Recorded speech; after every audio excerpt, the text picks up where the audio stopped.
Bellows Falls, the Village Square Booksellers. This is our first large event since COVID, almost 2 years ago. And I'm happy that I'm here with Archer, who's been with us forever. And nice round number. yeah, we've had events with him since before I bought the bookstore. I bought the bookstore in November of 2000. Oh. So we're coming on to our 21st anniversary. And I met Archer in October of 2000 when the Tennies still owned the bookstore. And that was in there. Yep. So he's going to talk about his newest book. And I'm sure we all have a lot to ask him. Questions about everything. And Bella will be here making sure that everyone keeps Their mask on. their masks on. So I put mine back on. Archer doesn't, but we do. So thank you all for coming, and take care, everybody. Do I step forward now? I'm looking at my director here for those of you on. This is the tracking shot, you know. But if I surprised him and did that, I would. Well, you're on Zoom, so there's a Zoom audience and a local. This is the only audience I'm going to look at, actually. So the rest of you guys can sort of figure it out as you go. But anyhow, thank you all for coming. 32nd book, right? I think. Right, yeah. Yeah, I know that because the 33rd book is at home. And I was editing it just a couple of hours ago. Oh.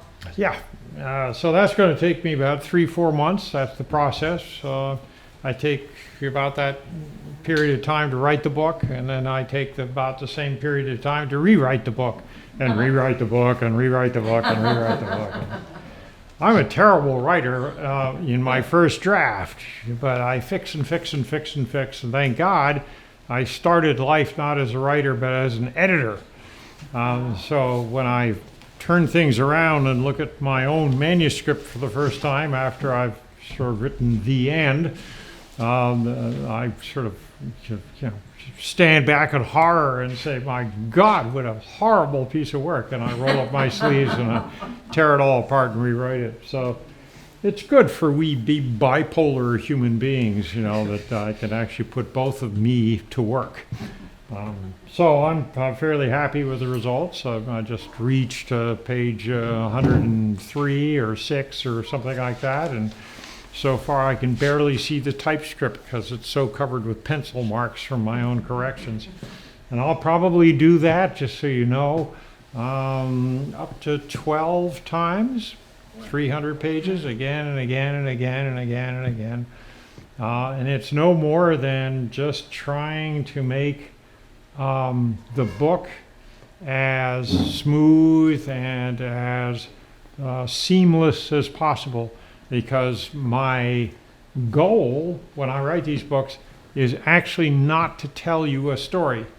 My goal is to disappear entirely and to create a story which you, by reading it, can put into a movie of the mind, and then you forget all about me, you forget all about the fact that you're reading pages, and you just lose yourself in this sort of daydream state. And I don't want to mess that up by screwing up or showing off or making stupid mistakes I could have caught during the editorial process. That's the goal. The goal is to vanish. And that's what I enjoyed as a reader. I didn't want to know who the writer was. I remember once as a kid, I was reading a book. I was totally lost in the book. I just loved it. Can't remember what it was called. But it was many decades ago, but I'm so immersed in the reading of this book. My mom walked in and she said, "What are you reading?" And it was a jarring question because I didn't feel I was reading anything. And I sort of stopped. That fictional movie sort of got interrupted and blew apart, and I sort of looked at her and I looked up and realized I was late for supper or whatever, and I had to close the book and look at the cover to even remember what it was I was reading, because it was so real, it was so alive, that it was an in-the-moment thing. It wasn't fiction at all. I never forgot that, and I'm glad I didn't, because later as a writer, and I had no intention to be a writer in those days, But later, I think it served me in good stead. At least that's my delusion of the moment. So Marked Man is yet another Joe Gunther book. About 2/3 of it takes place in Brattleboro and a couple of other places in Vermont, but mostly Brattleboro. And the remaining third take place in Rhode Island. Why Rhode Island? Because I don't know it all that well. I've been there a few times and never paid that close attention to the place, but I always remember growing up as a good little Yankee that Rhode Island was the crookedest state in New England. And so it was about time to find out whether that was still true, which sadly it's not, but where from that reputation. And of course it all boils down to basically the Catholic Church and the mafia. Who were either in competition or in cahoots, depending on the subject at hand. But it was sometimes a little hard to figure how many of each camp were currently in prison when they were holding their influence. We all know about Mayor Buddy of Providence, who ran for re-election and won from prison. So that's usually a pretty good, exemplar of a state in trouble. But typical of Rhode Island, they paid no attention whatsoever, just sallied forth. So this was definitely my kind of place. And so I confabulated a story whereby Joe Gunther and his playmates would have to go south and visit this very strange state that essentially is made up of 7 islands. So the principle of the thing is, and I've done this before, I sort of love doing this, and that is that the major character, the most influential human being in the entire story of Marked Man, starts the book 6 months dead. You could tell what the prevalent company is that I normally keep when I'm not writing. In any case, what I confabulated in chapter 1, it was all about a punchline that I came up with, in effect, and that is a medical student is working up at UVM in Burlington, and he's in cadaver class. Now, when you go to medical school, as John could tell you, you got to go to cadaver school. I mean, that's anatomy 101. You don't have a choice. You got to figure out if indeed the shin bone is connected to the thigh bone, because if you fail that one, people look at you a little funny. Or either that, or you go into psychiatry, in which case it doesn't matter. But it's a kind of a life lesson, and anatomy class is pretty visceral. I mean, you imagine. I mean, I go to autopsies fairly often, and an autopsy you sort of unzipper the duffel bag and you take out the prevalent parts and you go, "Oh, that looks really bad. I think that killed him," and that's the end of it. But in anatomy class, I mean, you're taking apart the little tiny, the blood vessels and the muscles. Everything's being taken apart and spread out, and human beings look flayed in anatomy class, and I love it. I think it's fascinating. But although you wouldn't want me as your doctor, but.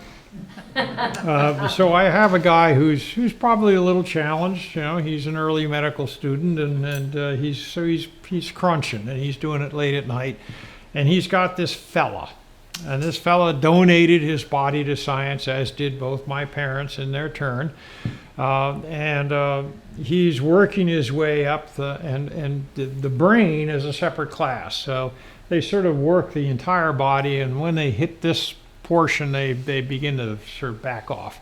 But this guy is doing the last parts of that, and the next class is going to then take the head and do whatever it does with that. And he's got a teacher who's just sort of doing the late night tours. He's pretty much alone in the room along with this guy, Mr. Lyon. And Mr. Lyon's not talking much, but the medical student comes upon something he simply cannot grasp. So he bends over and he looks at that, and the professor is right there, and he says, "What is that?" And it gives her the opportunity, and me the opportunity, to write, "That is a homicide." Guess who just left anatomy class It was the body, because the body's now got to go to the chief medical examiner's office. And I always a little sort of fantasized what that must be like. It's never happened that I know of, certainly in Vermont. But wouldn't it be great if someone actually took an anatomy subject and brought him over to the medical examiner's office, and the medical examiner would go, well, for God's sake, what do you expect me to do with it? You know, these 400,000 spare parts.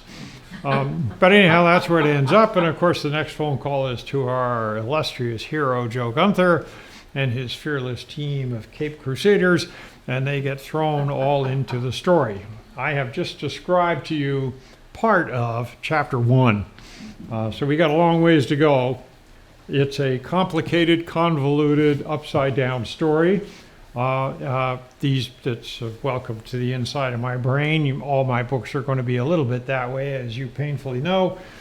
This one, though, got complicated enough that I actually put charts into the book to help you along.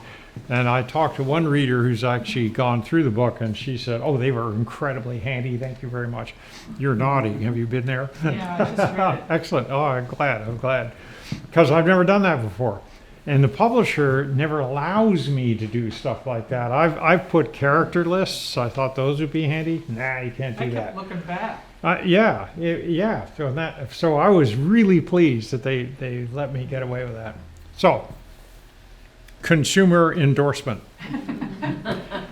So what happens in the context of the book is that I give in to a fantasy that I've often had, although I don't have the cash to get away with it. All of us, even in this town, or especially in this town, you drive around and you see these red brick behemoths, these architectural piles that have hundreds of thousands of square feet of potential but unusable space. And I don't know about you, but I love to explore and spelunk and poke my nose where it doesn't belong. It's one of the reasons I have my other job, because I'm not invited to other people's houses that I go to all the time, and they don't seem to mind. I just step over them and, their house is my house. So along those lines, I fantasize that wouldn't it be great if you could locate a mill building of just magnificent proportions and buy it. And what would you do with it? Well, of course, it's what everyone would do with 150,000 square feet. You'd turn it into a single family dwelling. Okay? At least if you got along with your family like I get along with my family, that would actually be quite handy. But in this case, this fellow, Mr. Lyons, who is now being slowly revealed as a very unpleasant fellow. In fact, it wouldn't be too much of a stretch to describe him as a psychopath. So he's the one who, filthy rich, purchased such a mill building in Brattleboro, converted it at exorbitant expense because everything is beautiful. I mean, the floors are now heated, all the glass is tempered and sound-proofed and all the rest of it. I mean, it's the most extravagant, over-the-top dwelling I could conjure up. Each floor is about 20 feet tall.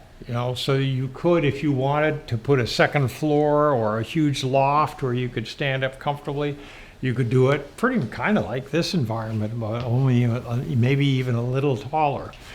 And it's got 4 or 5 flights in the building that size, so the potential of 150,000 square feet could be doubled if you wanted to. That gives you an idea of the proportions of this building.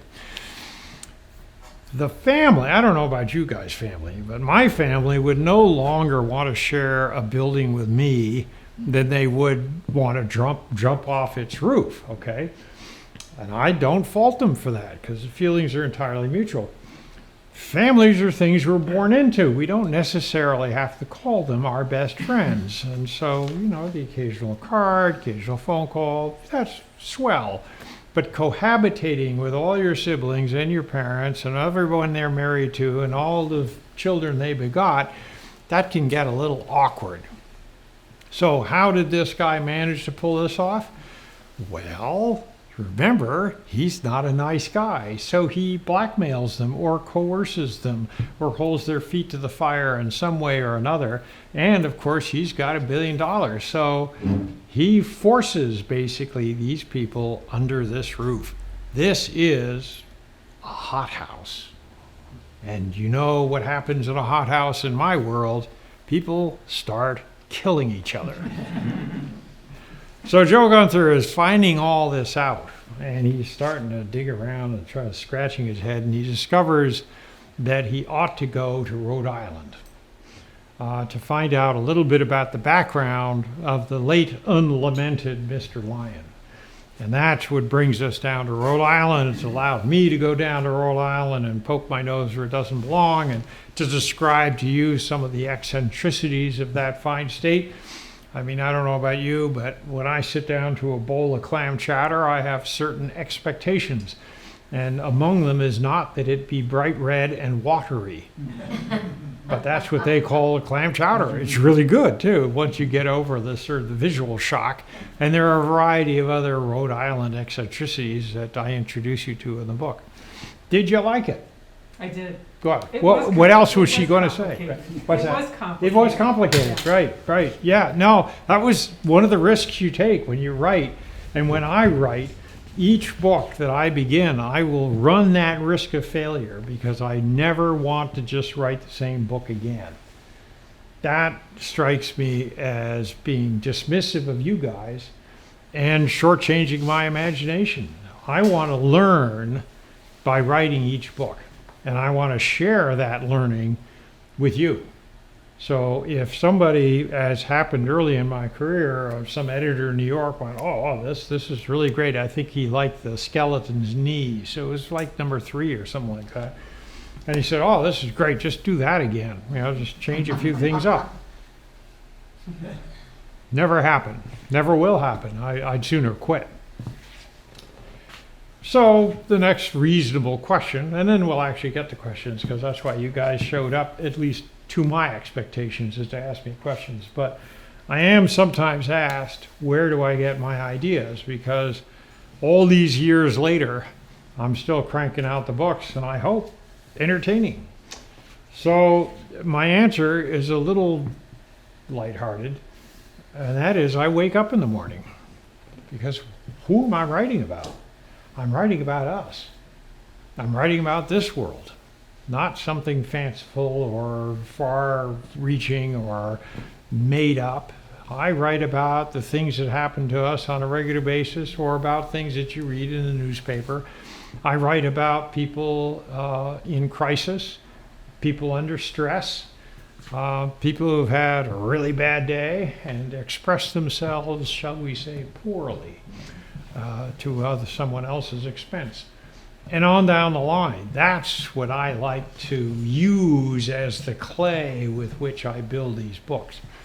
All right, so now I'll stop being pontifical and lapse into silence so that you can start asking me some questions. They can be of any nature whatsoever. Sir. Well, you said you do this each book about 12 or so times over and over. Yeah. How long did it take you to do the first one? How much The- time do you spend on the very The first one? writing of the Yeah, manuscript itself. I would say 5 months, maybe For the very 6, first one? something like that. Now, the very, very first book in the series, that took me something like 2.5 years. And the reason was that the first one was so awful, I threw it out. And then I wrote another one based on the vague memory of what I liked about the first one without referring to it. And I threw that out.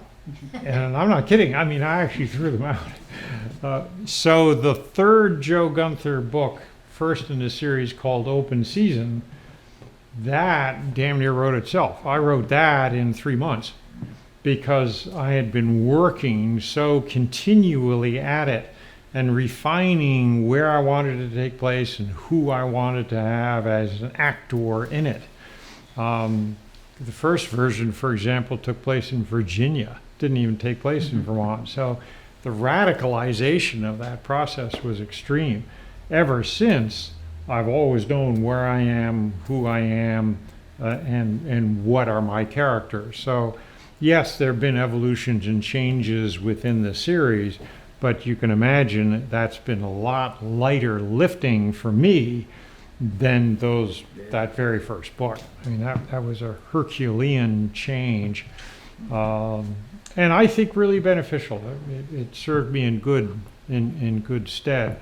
In the meantime, I was writing history books, so that put food on the table. So I was working on Joe over weekends and working on the history books during the weekdays, and that was another reason it took so long. But yeah. And now it's sort of a well-oiled machine. You know, I do a certain number of months researching, certain number of months writing, certain number of months rewriting, editing, that kind of stuff, and then it's the next year. The funny thing is that the lapse overs and whatnot, I spend overall turning out a book a year, about 14 months per book. So if you do the math, you kind of go like, how does he do that? I'm not sure how I do that, but that's kind of the way it works. Obviously, there's overlaying going on. But it's a fun process because it allows me to hit the road. I never just sit back and write about what I know. I always want to write about what I just found out. And that's the fun part. And I don't use an outline. I don't use a plot. I never write anything down before I begin the manuscript. You just jump in? I just jump in, and I jump in on the coattails of an exuberant amount of research. I talk to lots of people, and I go to a lot of places. I mean, these are murder mysteries, for God's sake. It's fiction. You make this stuff up, right? But in fact, on an average, I'd say I interview 20 people. The most I've interviewed is 50. I record all these conversations so that I can go back if I need to. Periodically, for example, in the book I'm just finished writing and I'm in the process of fixing up, there is a bomb disposal scene in it.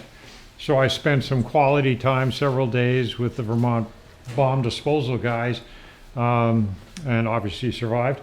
And once I wrote the scene, I then sent it to one of the officers there, and I said, proofread this.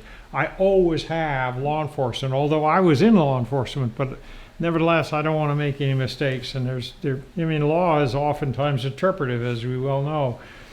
So I want to get other eyes familiar with the law slapped onto this manuscript.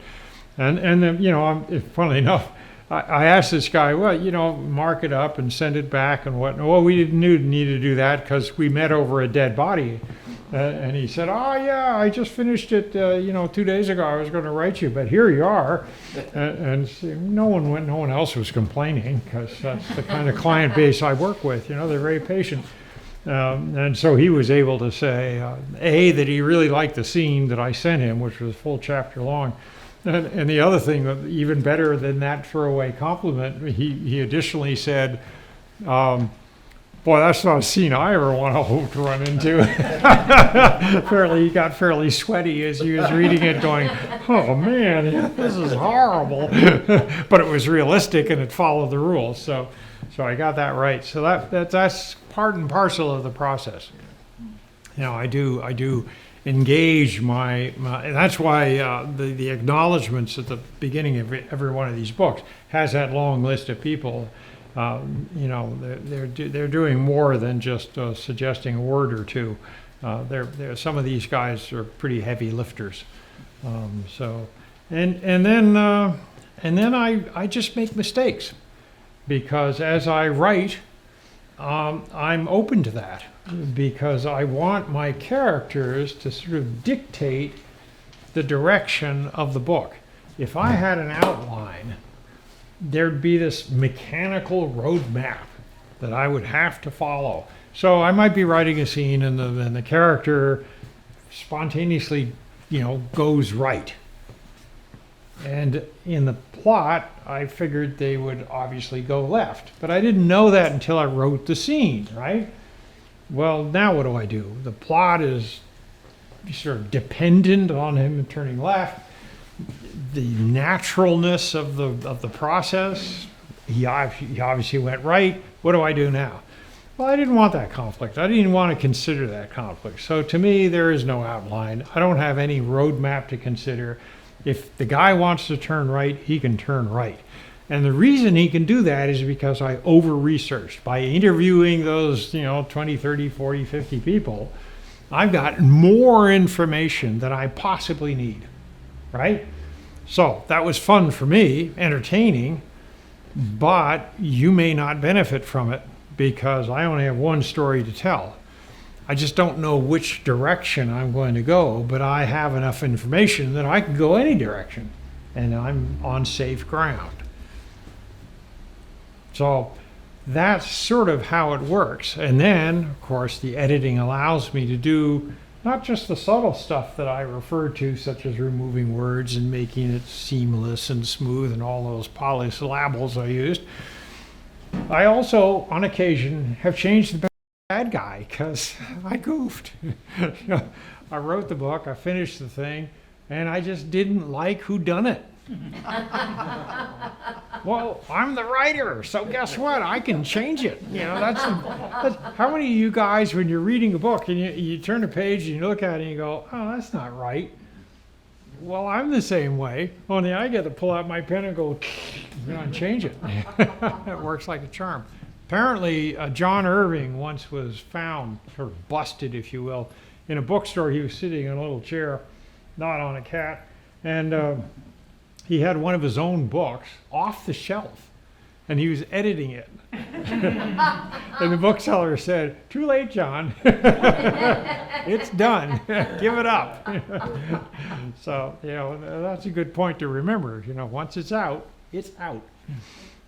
John? Who got to sell the copy that he was playing with on eBay? What are you referring to?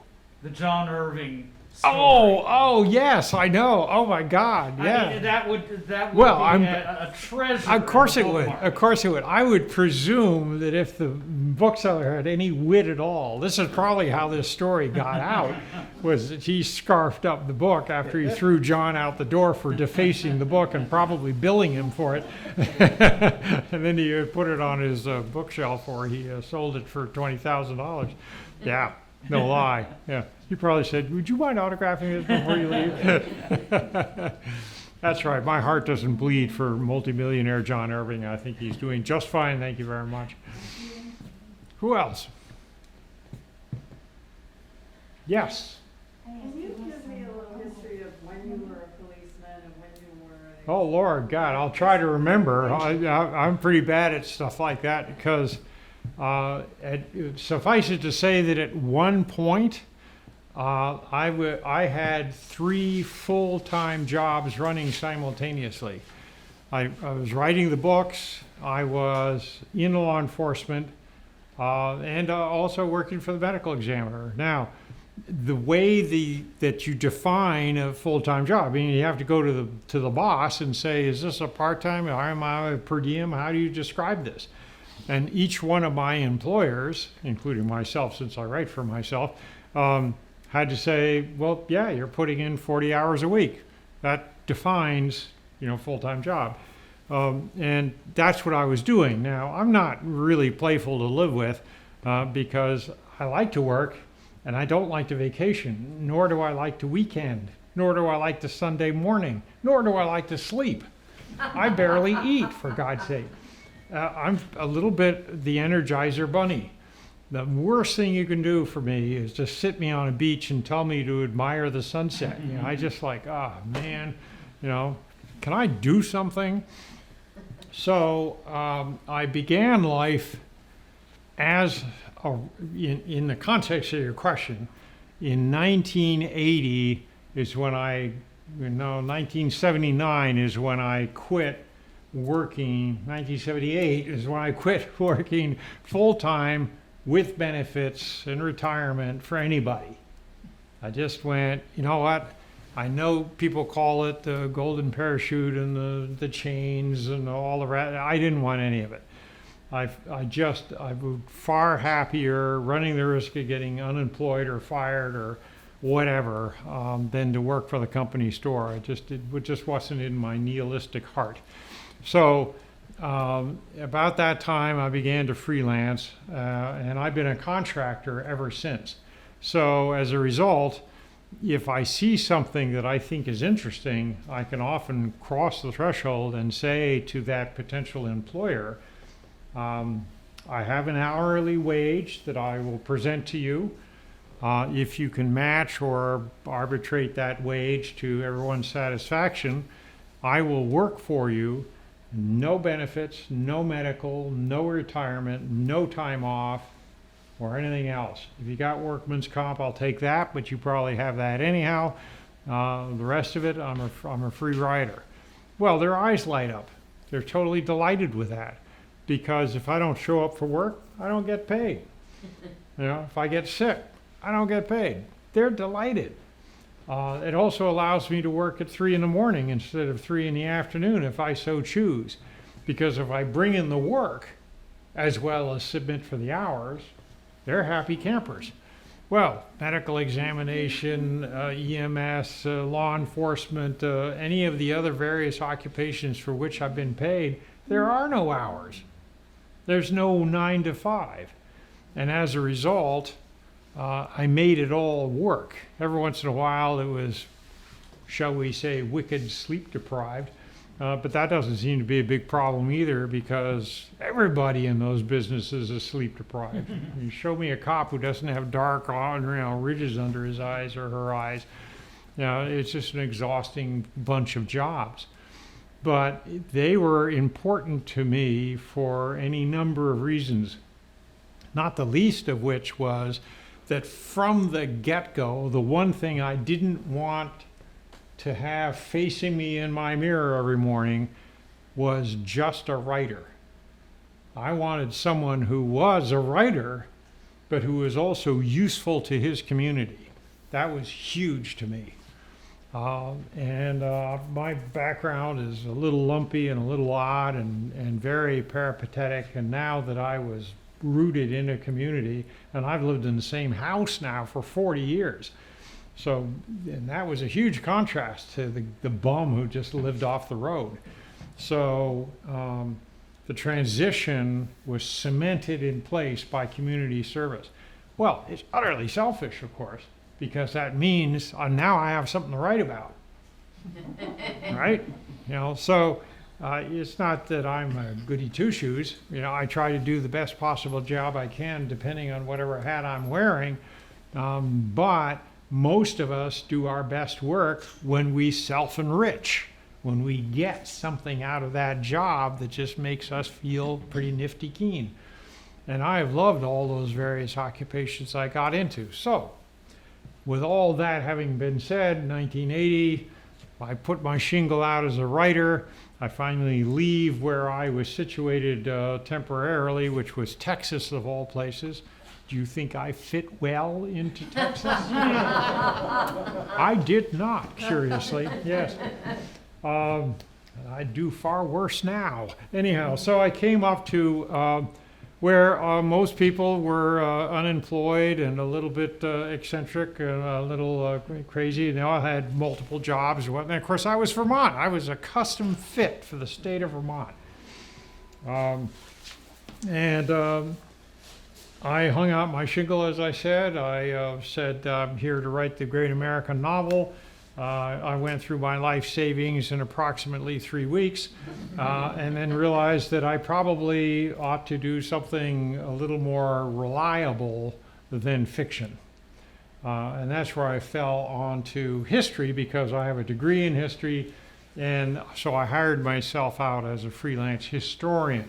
And those were the first jobs that I got. And in the meantime, of course, Joe Gunther is percolating, and in 1988, I did the jump from history to Joe Gunther permanently. And then I was off to the races. But it didn't take almost simultaneously. I was already in EMS and firefighting, so I was into that other aspect that I highlighted, which was wanting to get into the community and be helpful and useful.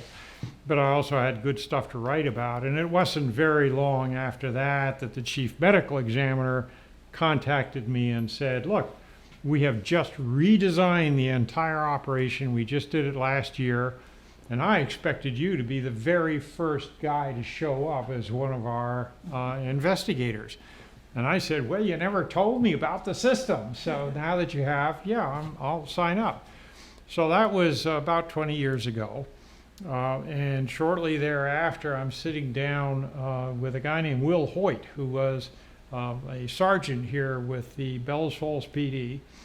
So now we're somewhere in the 90s. I can't remember now. And he said, well, you've been now writing, books for a while, and I read them and I like them, and you know as much about law enforcement as most cops do. Why don't you join up and become a cop? And I laughed. I said, do you know how old I am? And of course, I think this was geriatric manipulation. I should sue him if I could find him. Because his answer was, well, that's exactly why we want you. That's a low blow to an old guy, Oh, you're looking just perfect. So I signed up and I worked here for several years. Now I get a little vague as what year, and I can't answer calendar dates because I'm already working as the writer and the medical examiner, so now I'm working in law enforcement. So you can see it gets a little tangled up. So some weeks I'd be doing one thing and some weeks the other and some weeks all three of them. Got a little crazy and I enjoyed it very much. The chief, Keith Clark, ran for sheriff and I was his first hire at sheriff. He just sort of immediately called me up and asked me to come down. Well, I live in Newfane, so that was a short commute. And I said, sure.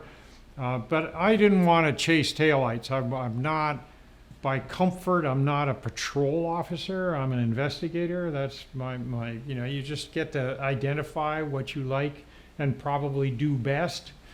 So it turns out the state was starting a program called the SIU program, which is kind of like the TV equivalent of SVU, the sex crimes against kids, rapes, the disadvantaged, the handicapped, that kind of stuff, special victims. We don't call it that, but it's that kind of program. They really hadn't done much in Windham County. They'd done an excellent job in Chittenden County, but there's so many people there and so many departments that they were able to hammer out something early on. But Windham was sort of twisting in the wind, so the sheriff at that point said, look, do that. So that was it. I never even got measured for the next, generation of police uniforms because I was 100% in plain clothes. So they just kind of went, fine, you're not in the parades. So I went down to Brattleboro and set up an office, and we got going there for the SIU for several years. And then I segued out of that and worked for the state's attorney's office as their investigator for a while. And then I retired, because I am an old guy. so I gave that up, and I gave up emergency responding for EMS and fire for the same thing. I was the captain of the fire department's rescue squad for about 25 years. But everything falls off, and I'm happy for that evolution. I see guys that have been in the same position for 40 years, and everyone goes, that's our lieutenant commander, general in chief. And I go, yeah, that's old blood is what that is. I mean, I'm happy for you. And maybe this person's a good commander or leader or captain or whatever. But you ought to, as a respect to the younger generations, you need to keep that lifeblood going. So I was always very happy to step down and do something else and shake things up. So that's sort of a very fat, and I don't know if that satisfies your question, but at least I remembered the question all the way to the end of the answer. And as most of you can attest, I rarely get that lucky. So now all I do is the writing and the death investigations. I've given everything else up. But fortunately or unfortunately, medical examiner's office has never been busier. And it's not just because of COVID, although COVID has some odd influences, such as depression, such as drug dependency. People are despairing and they're isolated. They've lost the tempo of day-to-day living. And I think all this masks and isolation and whatnot has taken a high toll on folks who didn't have the three-dimensional resilience that a lot of us naturally have. So we go, oh, well, it's, sure, it's tough, but, I can weather this. Well, if you're not entirely a happy camper, maybe you don't have that resilience. And unfortunately, we're seeing a climb in that, as well as other unrelated things. Drugs are finally hitting Vermont like I suspected they would decades ago, and we were lucky for a long, long time, and we no longer are, and that's just the way things are. So I'm pretty busy as an ME, sad to But say. you never went to medical school. They don't need a doctor. Here's a doctor who can tell you They that didn't want one. they may not have wanted one where they should have wanted one, and now, by God, they wouldn't benefit from one. But what they might benefit from is an investigator. Now, I can talk doctor to the extent where I can interview a doctor and say, when did you see him? Why did you see him? How was he feeling? What's your gut reaction about all this? I can also go all over his house, look at all his meds. Has he been taking them? Has he been taking too many of them? Et cetera, et cetera, et cetera. Last but not least, parallel to the doctor, not doctor thing is, did he irritate someone bad enough that, by gosh, doctors had nothing to do with it? So that's the other thing you have to figure out.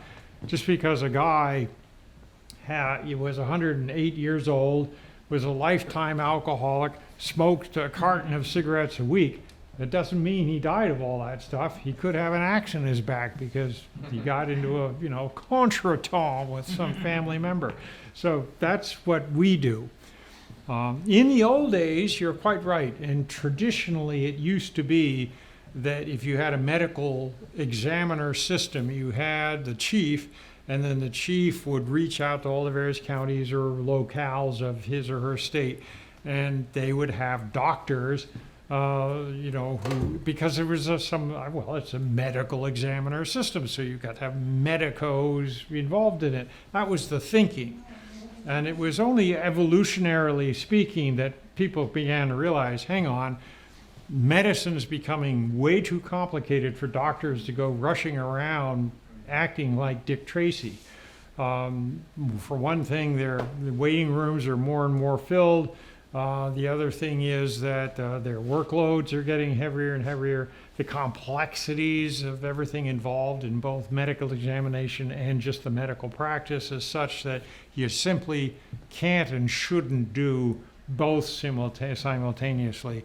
Not honorably with things getting so crazy. I mean, I'm doing almost 100 calls a year for me. Death investigations. So if you had a full-fledged MD running an office, calling on him or her to do that level of death investigation, I don't know. I don't know that you could do it. It would be a massive ask. So they switched over and went, you know what, we'll get hold of people who are very comfortable with these pagers, and do they have a background in EMS? They didn't really want cops or retired cops, but they made an exception for me, as they did in one or two other cases, because it didn't really get in the way. The reason they didn't really want us, ex-cops, is because there are 3 entities that are supposed to be represented at every death investigation. You have the medical examiner's office, for all the reasons we've been talking about. You have law enforcement, just in case a crime has indeed been committed. And you have the state's attorney's office, who's usually available by phone for a consultation based on the other two entities comparing and contrasting notes.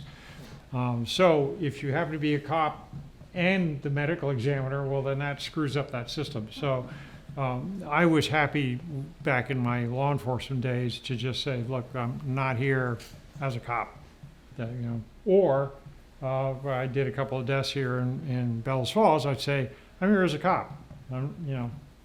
You got to call the medical examiner. Well, you are the medical examiner. Well, no, not tonight. So that's how you made that work, and it works splendidly, especially in Vermont, because Vermont is the single most pragmatic state, bureaucratically speaking, that I've ever been in. I mean, we make solutions, and it's a lovely thing to encounter, because I've lived all sorts of places, and you constantly run into that bureaucratic brick wall, or, oh, I'm sorry, that's not the way we do things. Well, in Vermont, you might have a little bit of that now and then, every once in a while, but more times than not, if it really needs to be done, people are going to go, yeah, we can make that work. So that's what they did for me. Thank you. Oh, you're very welcome. Anyone else?